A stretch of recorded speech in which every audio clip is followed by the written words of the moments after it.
Apologies for movements in my videos. I don't have any kind of real setup as of at this time. May not ever. I just a mom doing these videos more for my kids and anyone who happens to find them that may be benefited thereby. I'm grateful to have videos that my girl did, my daughter, before she died, and I haven't watched them, and I don't know when I will, but it's greatly comforting to me to know that they're there. So I'm doing this because of that, and because she wanted me to, which I talked about already in one of the preceding videos.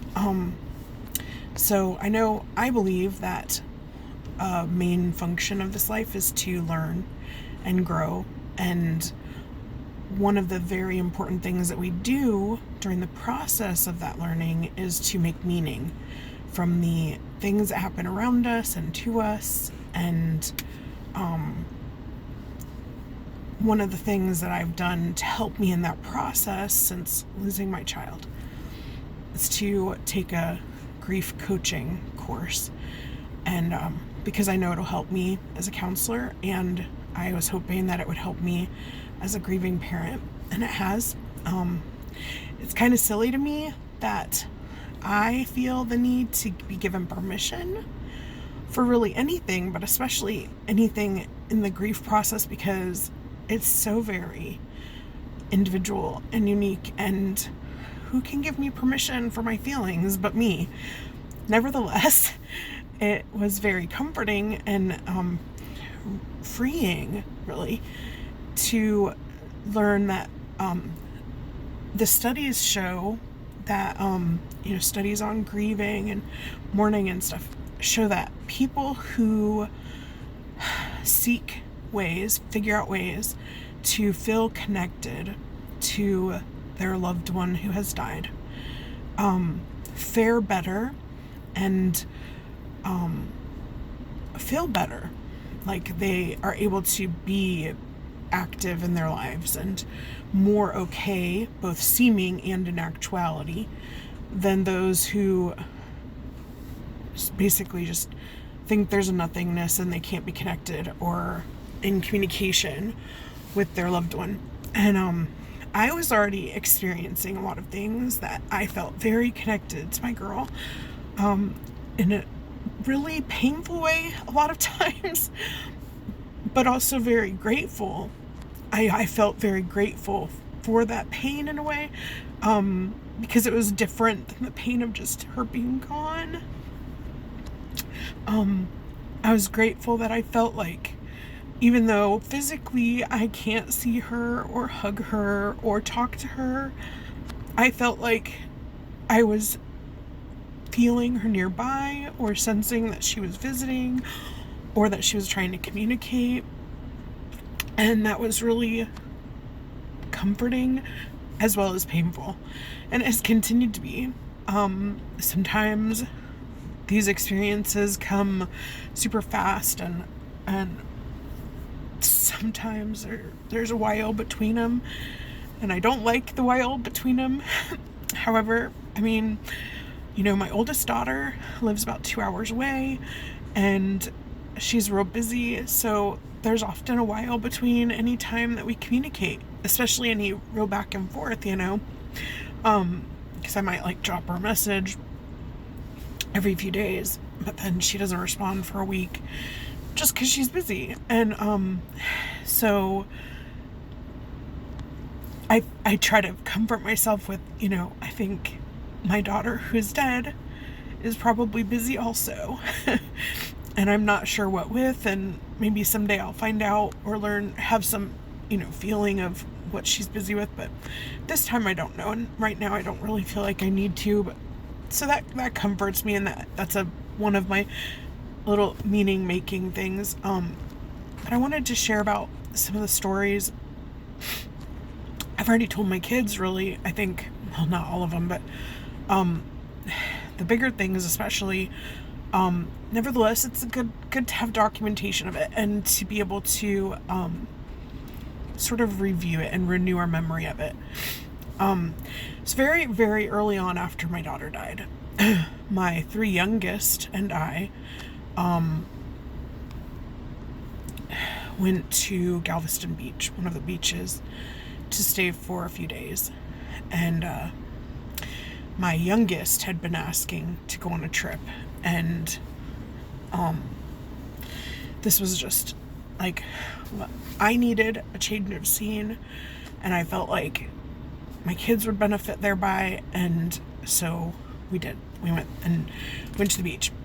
Well, prior to going to the beach, my daughter's best girlfriend, not friend girl, more than girlfriend, but anyway, had asked me if I came across the best friend necklace that she gave my daughter, the pendant thing that was like half of a heart, said either best or friend, if I could give it back to her. And I told her, I'm pretty sure she would have been wearing that when she was in the accident, and I did not get it back from the hospital with the other things that they gave me. However, if I did find it, I would give it to her. Well, I hadn't found it amongst any of her things. I hadn't gone through everything yet, but by the time I went on this weekend with my kids, but there were two specific Airbnbs that I had to choose from when I narrowed it down based on price and, distance from between the beach and I wanted to take them to the art museum in Houston. Sorry about all the ums.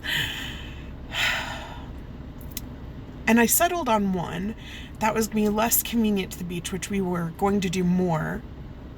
Yet I just felt like that was where we needed to be. The one that I would have preferred was very near the beach.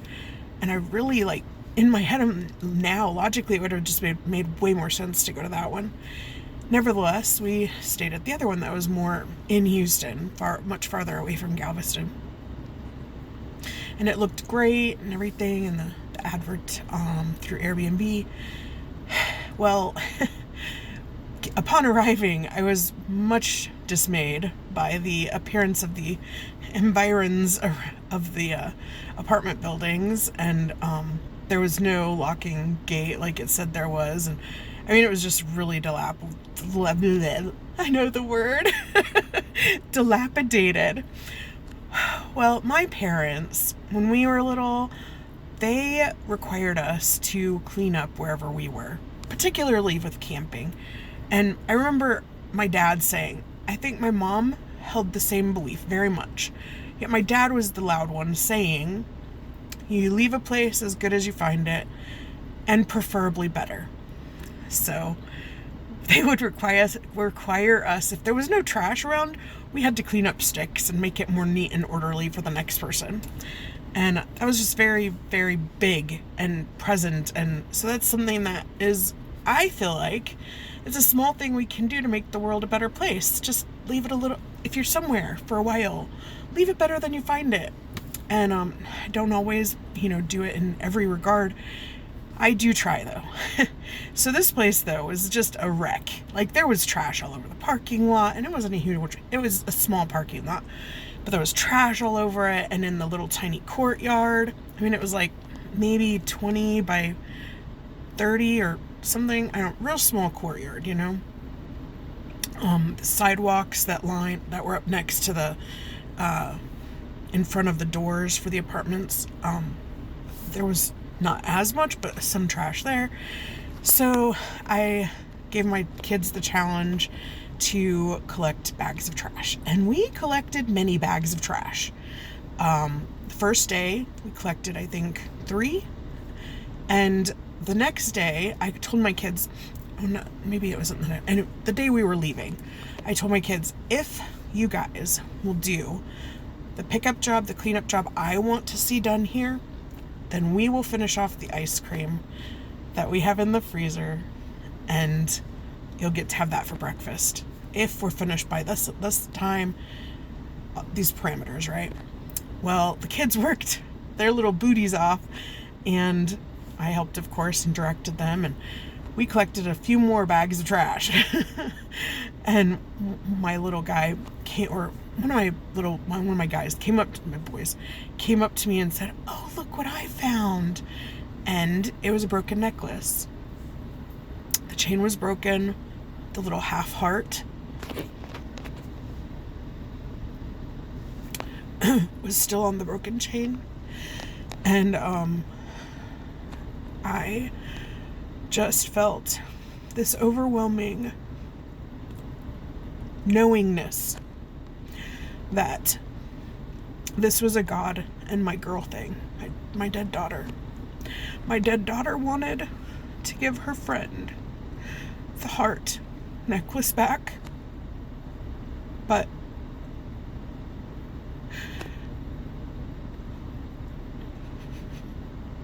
I couldn't give her that one that physically my daughter's friend gave my daughter, because it was just gone somehow, whatever. But God made sure that my daughter could give her a heart necklace back by